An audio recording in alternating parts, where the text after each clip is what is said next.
open the container, remove the pouch. Remove the vest from the pouch as shown on the safety information card.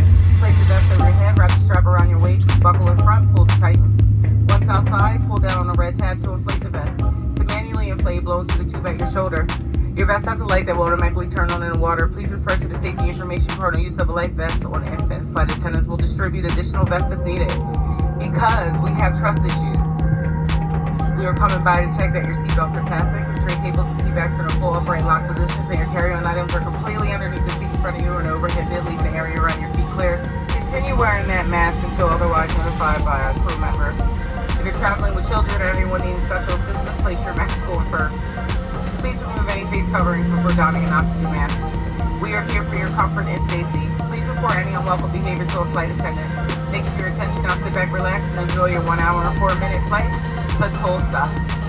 Welcome aboard Southwest Airlines.